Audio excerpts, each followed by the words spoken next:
your lens, what is the true picture of the current Nigerian situation? And I can tell you what has been the reaction of the Christian Association of Nigeria or any other group? I do think that sycophancy is unfortunately one of the biggest banes of Nigerian political structure. I'm aware of the position of Cardinal Onaiyekan.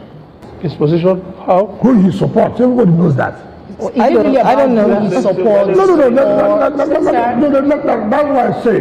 Tinubu, if they like, they advise you to do right thing, don't do it. Those advising you, when you lose, your eyes will be open. I said, your eyes have been covered with juju, with gas. Did the Catholic bishops feel disrespected by the remarks made by these spokespersons? Were you disrespected? Persecution is what you get when you preach the good news. And you don't stop because you are being persecuted. How can Nigerians be abandoning their country? And the president and the leadership, a political leadership, is saying, let us manage, things are hard everywhere. That is not why you are there. You are not just a political leader. You have also a moral responsibility to address the issues of countries. And if you say it's overwhelming, then resign. The current picture of Nigeria's situation is terribly deplorable because virtually everything is collapsing. Hello guys, welcome back to Check Cafe. There's this video I want you guys to watch which further proves that the fight between Tinubu's APC and the Archbishop is not ready to be over anytime soon. Just as APC is grappling with the fallout of Cardinal Onaiyekan, another bishop has just come out to say things that is even worse than what Cardinal John said. And APC and Tinubu government are furious about it. As that is even going on, another separate bishop, Archbishop Eze, also came out to say things that if you rate Tinubu government even more further. And he did not even stop there. He asked the question that the Nigerian Christian are begging for. Where is the Christian Association of Nigeria? Where is CAN? And now, I guess most of us have seen this video of Bishop Obiora Francis that is trending, where he asked Tinubu to resign if he cannot do what he was elected for. Before we talk about that video, I want us to first talk about the new video of Archbishop Eze, where he said things and where he talked directly to the CAN Association of Nigeria. So, I want us to watch that video. Before we do that, guys, please, if you are new to my channel, please hit that subscribe button, click on the bell icon so that whenever I drop any latest update, you will be notified. Thank you very much. Your lens, what is the true picture of the current Nigerian situation? The current picture of Nigeria's situation is terribly deplorable because virtually everything is collapsing. Every sector of our Nigerian society has been affected, whether it's even politically or religiously even. Because, I mean, the man saying it is a Christian. Okay? The man saying he's a Christian. And I can tell you what has been the reaction of the Christian Association of Nigeria or any other group? Only very few people are speaking on their own. I have been saddened that even the church in Nigeria have not risen up to the challenge that we're having our hands. I know that people are afraid if they get up, it will look like it's religious. Why don't the entire nation rise up? It's as if we're bewitched as a nation. Everybody is silent everywhere. What is the consequence, the true consequence? The consequence is that we will be completely destroyed if we don't change, if we don't repent as a country. What's the consequence of Bola's statement? Because what he has done is he has introduced a denominational conversation that... The consequence? Yes. It's going nowhere. It is dead on arrival. Now, let's watch the video from Bishop Obiora Francis Ike and what he said regarding Tinubu government. Persons attached to the presidency. How did you respond? Did you believe that one of your colleagues, one of the bishops should have gone ahead to open up on issues addressed during the presidential meeting? Because that appears to be the major concern here, as well as what has been described as the conduct of the bishops during the meeting. I'm not sure what conduct means, but tell us what your appreciation is. Well, thank you very much for having me. I do think that sycophancy is unfortunately one of the biggest banes of Nigerian political structure. If people who work for the presidency or work for government or work for even other institutions peddle in lies, in pretense, in fiddling while Rome burns, in not giving good advice, it doesn't turn out good. And to act like an attack dog for great people who are patriotic for our country is something that is not only unfortunate, it is a disgrace. So when I hear someone who is paid a salary for making noise like Daniel Bwala or Mr. Ajayi, what I see is, gentlemen, play it down. Just be a little bit more civil. We live in a country and in a world that is large and complicated. And it's not about defense, it's about listening. People in positions of power must listen. And listening makes you stronger. That's what I take. So when the bishops who have a moral responsibility, a moral obligation to advise, and people should even pay them for advising them. They're not in competition for political power. They just want to see that the voice of the voiceless is heard by those who have the responsibility and political position to give, a response. So the President Tinubu, of course, will try to, like he did, try to say my government is doing well, and we don't say he's not doing well. He is doing his best. But sometimes you do your best and it's still not enough. And the enormity of the challenges of a modern society is so much for one person to solve. But government cannot say, because I'm doing well, I've done it all, don't tell me anything. Well, we have also a president. Did the Catholic bishops feel disrespected by the remarks made by these spokespersons? Were you disrespected? Persecution is what you get when you preach the good news. And you don't stop because you are being persecuted. How can Nigerians be abandoning their country? And the president and the leadership, a political leadership, is saying, let us manage, things are hard everywhere. That is not why you are there. You are not just a political leader. You have also a moral responsibility to address the issues of countries. And if you say it's overwhelming, then resign. The presidency has faulted the Archbishop Emeritus of the Catholic Archdiocese of Abuja, Cardinal John Onaiyekan, for publicly disclosing details of the closed-door meeting, describing the comments as inappropriate and a breach of the confidentiality expected of such high-level engagements. When you saw the statements released by the spokespersons attached to the presidency, how did you respond? If people who work for the presidency or work for government or work for even other institutions peddle in lies, in pretense, in fiddling while Rome burns, in not giving good advice, it doesn't turn out good. And to act like an attack dog for great people who are patriotic for our country is something that is not only unfortunate, it is a disgrace. And it's not about defense, it's about listening. People in positions of power must listen. And listening makes you stronger. And we don't say he's not doing well. He is doing his best. But sometimes you do your best and it's still not enough. And the enormity of the challenges of a modern society is so much for one person to solve. But government cannot say, because I'm doing well, I've done it all, don't tell me anything. A meeting you tagged private, you've published some snippets and pockets of commentaries from the president. Is it still private, or don't Nigerians allowed to know the details and context of that meeting? First of all, a meeting between the bishops and the president was aired by television. NTA was there, other television houses were there. The discussions held are not like a confessional. And going to speak about the issues of the nation, we are there in public. What is the secret? Insecurity, is it a secret? The educational imbalance, is it a secret? The fact that the economy is very low, is it a secret? What is the conversation? What are their concerns following the feedback? What are the Catholic bishops saying? How are they reacting to this presidential conversation? I must laugh because the matter of truth is so objective. Truth is out there. You don't need to have an emotion about truth. So we have this religious war that has been evoked by this remark, saying that the Catholic bishop spoke for Catholics and not for Christians. Daniel Bwala said that, alongside saying that this is political and, trying to imply that this is because of his stance. Mr. Bwala is someone you cannot take serious. Unfortunately, that's the correct thing. The Association of Christians of Northern Nigeria yesterday made a very, very powerful statement denouncing him, denouncing his statement, and denouncing his attempt to divide the Christian body. It is already in the news. When truth is said, it has nothing to do with, is it a Muslim who said the truth? Is it a pagan who said the truth? Truth is truth. What must Mr. President do now to ensure that the Catholics do not become victims, so to speak, as they've been labeled now? The Catholics are supporting, the Catholics are, what must the president do now? So what the president must do is to listen to good advice and have the courage to act accordingly. What the president must do is to sack people who are around him, who tell him lies and who give him bad image. What the president must do is to assume the moral authority to say that I'm trying my best and to say I'm going to tackle it headlong. What the president must do is to resign because I cannot continue to rule again because I'm incapacitated. What the president must do is to tell Nigerians the truth.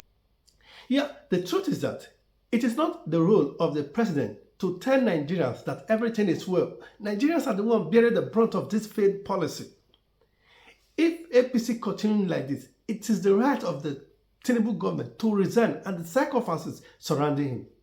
When something like this happen, APC know how to react. And that is the reason I want us to watch this press conference of Wike, which is the press conference Wike. In this press conference he did, where he paid a lot of TV stations just to come to him so that he can say whatever he wants to say. Let's listen to him, what he has to say against this bishop.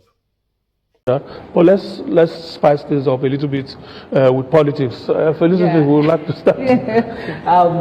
I know you probably have seen this interview, courtesy of Arise, the interview with Cardinal Onaiyekan. Okay. His comments and the reaction from the presidential team. They talked about the economy and how things are not as the president feels it is, and then there's been a response. I'd like your thoughts on that. I'm sure a lot of Nigerians want to know that. And I also would like you to talk on the statement that he referenced, that the president said in politics all is fair, made by the president, and like you said, it shouldn't always be like that. So your reaction? What do you mean? You said that all is fair. I don't understand. What do you mean by all is fair? What the president said, all is fair. He said in politics, all is fair. We are not going to pamper anybody. For him to say all is fair, there must be a statement made. Oh yeah, before. Yes, he was talking about. He was saying that this government seems to want to win the elections. Oh, okay. I understand. Yes, that's the context. Okay. No. You see, I have always said this, particularly to religious leaders and our elder statesmen.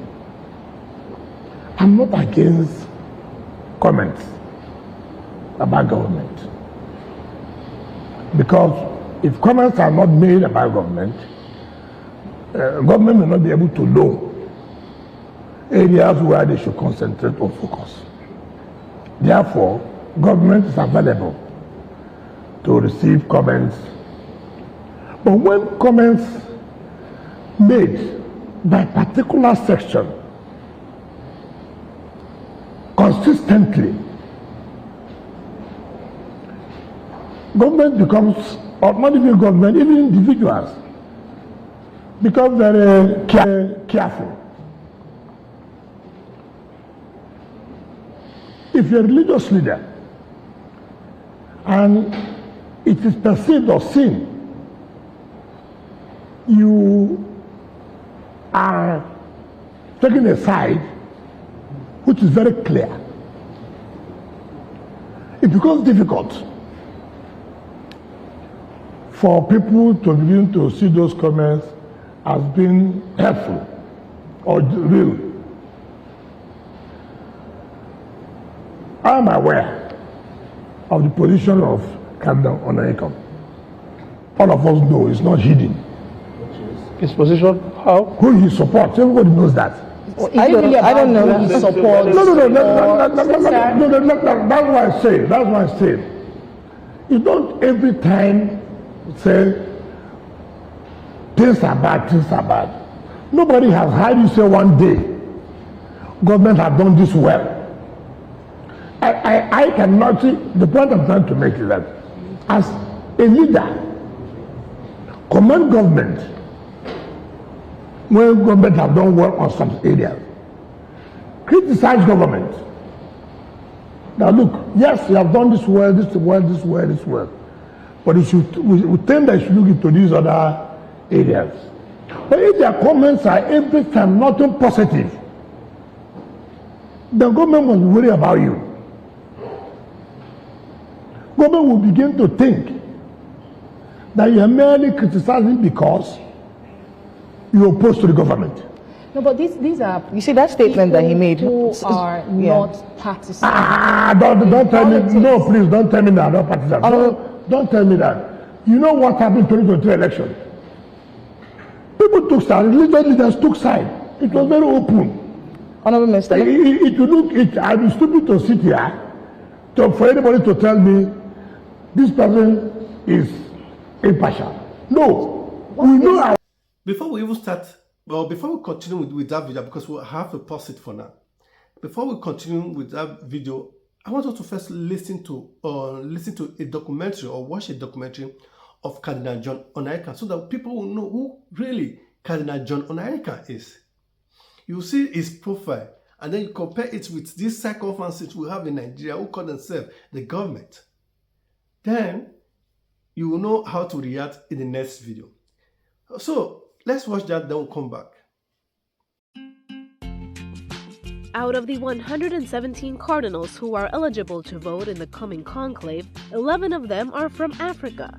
Out of this group, the one who was most recently made a cardinal is 69-year-old Nigerian John Onaiyekan, the Archbishop of Abuja. He's known as a great African theologian, and in 2012 he was nominated for the Nobel Peace Prize. This is what he said just hours after being made a cardinal. I'm not even afraid, even though the challenges are high. You know why I'm not afraid? Because I have learned in my many years serving the church that God will never send us anywhere if he will not accompany us with his grace. So I am going happy and confident by God's grace.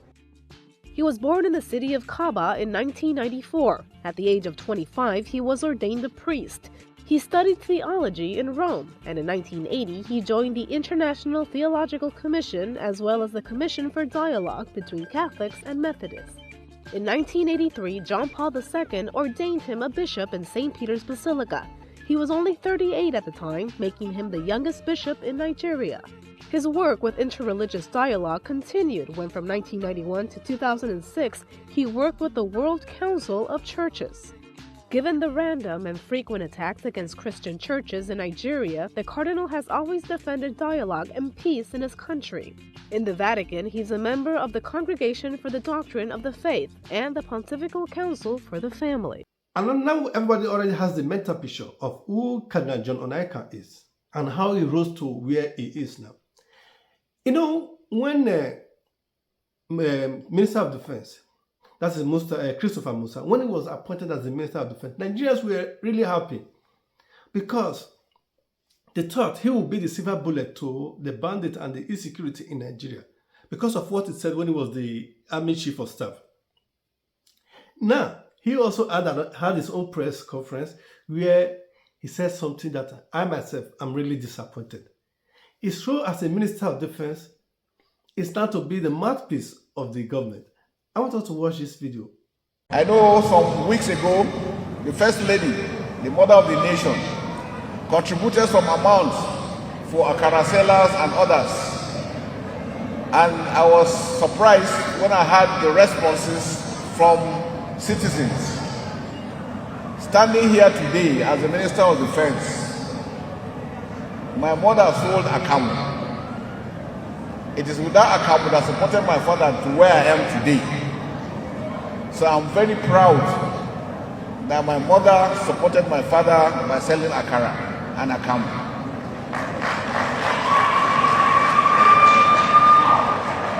So don't allow anybody to make you feel that selling Akara or Akamu is below standard. No. So many families have been supported by their mothers by selling Akara, Akamu, Kunu, and so many other things.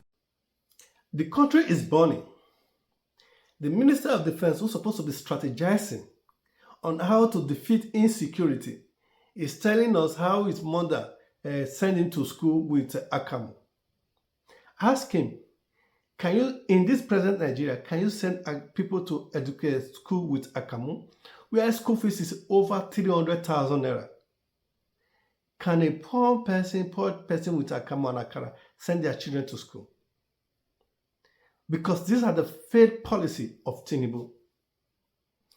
Now let's go back to Wike. Let's finish the remaining part of Wike press conference where he talked about the bishops. Then we'll come back and give him a sound reply. That is not a first-hand statement. When you're not in power, you accuse those around in power not to tell the man in power that you are not telling him the correct thing. So that for me, it's a statement you make, everybody does that. Yeah. You always accuse that, oh, things are because these people don't tell the president the truth. They always will dare to get whatever they will get. That is the general accusation. Yeah, but the president defended INEC. Which I'm correct, which is not correct. Now when you say, how did he defend INEC? You came here, okay, what is the fact? What is the verified fact to say INEC how did the Catholic come to the conclusion that INEC is biased? What are your facts? What happened for you to prove? Now, if you have taken that kind of position, it's delicate. It's delicate because no one. That association is a strong association. You must be very, very careful. Now, when you come to the public and make that kind of accusation that the electoral umpire is biased, you must have your facts. This is why we say they are biased. Look at this. Look at this. But if you just come to the general, I make it biased. You are sending a signal to the public. Because people say, well, for the whole Catholic bishops to say INEC is biased, then something is wrong. And we must be very careful about it. And that's why, no, you can't say they are biased. So what is wrong? Is it because people say, okay, if I say INEC is not biased, it's good. If president says INEC is not biased, that's a mistake because he's president. He has no view again. He doesn't have a view. Now listen, to tell you why we should be careful in politics. That's why we're saying that associations like that, bodies like that, have to be very, very careful. Well, when the time that statement was made, what happened? People like Atiku picked it up. So, you cannot say this about a Catholic. No. The point I'm making is that having made that statement, it does appear you have now done the work for the opposition party. And that's why people like Atiku came up to say you cannot talk to them like this. You have to be very careful. And nobody's sitting. If you come to me now as a minister, right, and you make that kind of general assertion, for Christ's sake, I have to say yes or no. Because you don't come to tell me Joseph is biased. What are the facts?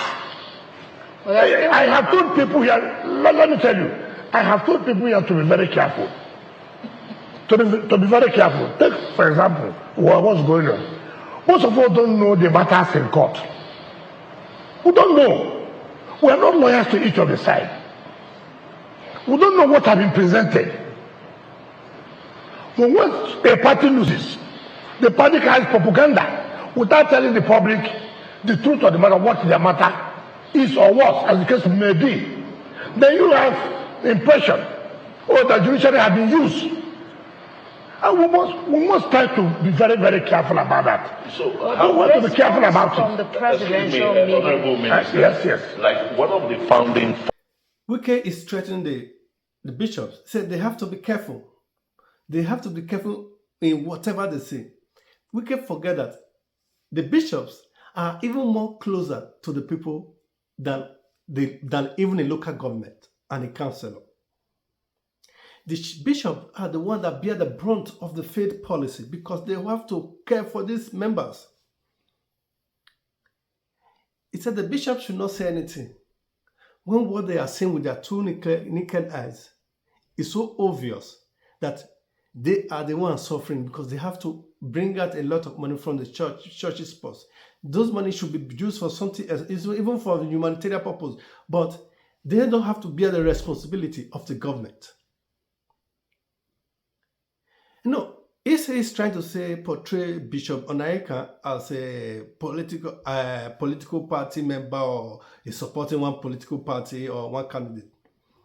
I want us to also watch this video of Primate Ayodele in what he said. Maybe all the bishops are now against APC. Then APC has to look into themselves and see what is really going on. Let's watch this Primate Ayodele preaching. Tinubu, if they like, they advise you to do right thing, don't do it. Those advising you, when you lose, your eyes will be open. I said, your eyes have been covered with juju, with jazz. They have cast spell on Tinubu's eyes. So when you tell him, oh God, this is not the right thing, he will hate you. All good advisors, bad people will send you away. This is what I expected all these Baba of faith. I don't want to mention their names. Know that their names is not sounding right before God. I give it to Bishop. Is it Archbishop Onaiyekan of what he have said to the president? Leave him on. If you like, let him take it. If you like, don't let him take it. There's anger and hunger in the land. By the election, you see people how they will show their grievances. Rice, our money will not stop it too. We are telling you the right thing now, to do the right thing. All these I will call them surrogate aids. Right? They will push you to fire. Pam. When fire burns you, you will be the only one to cry. Tinubu, if you lose this election, it will pain you seriously.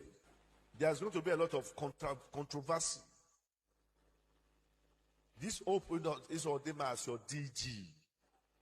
It will not help any situation. Not that hope is not good, but what they are going to bring out will not be good. With this name as your DG, Oga Tinubu, you are in the path of failure. That is where we are. There's another part of this interview of Amaechi where he also says something that is going on. Although Amaechi is political, it's an opposition party, but we also have to listen to his own side of the story. Meeting. The moment you allow pressmen into that meeting, it's no longer private. So it was all right for Cardinal Onaiyekan to completely all right. There's nothing. He said the president was not going to listen. And that no matter what the president looked like he was adamant that he was going to win the election by all costs. These, without, not word for, not quoting him verbatim, but I mean, that's in the inference that he made. See, one thing I tell people, let the president continue to tell the public that he will win the election at all costs until we get to the field. Whatever the president wants us to do at the field, we'll do it at the field. So for me, I'm not worried about what he wants to do. Whether he will wrestle, he won't wrestle. We'll meet at the field. We'll meet there. We'll meet there. Nigeria has to be rescued, but that's not the issue. The issue is that what the president and his men are doing is insulting my faith. They're insulting the Catholic Church. How did the presidency insult your faith? You didn't hear. You didn't listen to Boala. And the first place when Boala is a Christian. Daniel. So, are you more Christian than Daniel Boala? So there are Christians who answer to Suleiman. So they are Muslims. I wanted to know asking you a question. How the defense of the presidency becomes an insult. What is the defense? You are insulting a cardinal. A cardinal is somebody who could have been a pope. If he's not a pope, he's somebody who had voted for popes. And there are not too many cardinals in Nigeria that I know now. Onaiyekan, what is this one from the southeast? And Okoji. I don't know that. No, there's also the cardinal from the southeast who is in Rome. I'm trying to remember his name now. So there are no more than 5. It is still the same story. APC policy failed. And whenever you correct them, they start sending their attack dog against you. Instead of them to take a correction and say, okay, if this person said we are doing this wrong, let's really look at it. When the president surrounds himself with sacrifices, like Wike, Daniel Boala, or whatever you name it, the list goes on, who cannot say truth to power because they don't want their source of income to dry up. They will tell the president and praise him, all is well. And today, Nigerians are the ones bearing the brunt, and you say the bishops should not talk. Are the bishops not Nigerians? Are they not suffering from the bad policy of the government? No. When Imam of Sokoto goes to the president and praises him that he's working, no problem. But when you say the president is not working, you are on the bad light. You are political. You are supporting other candidates. Yeah, the government is saying that Cardinal General Onaiyekan supposed not to have come out to say what he said on the national TV because everything was private. But how is it a private when a camera or TV station were there? Even the president also played some snippet of what was said. So the snippet that favored them, they played it to kind of cajole the Nigeria that the cardinal, the bishops are supporting them. But when the same bishop came out to rebuke what that and narration, it is now that the bishops are political. They are now supporting a special candidate. That is where we are in Nigeria. Tinubu must go, and you better go and get your voters card if you haven't, or if it's still allowed to collect now. Thank you very much, and we'll see you again. Bye-bye.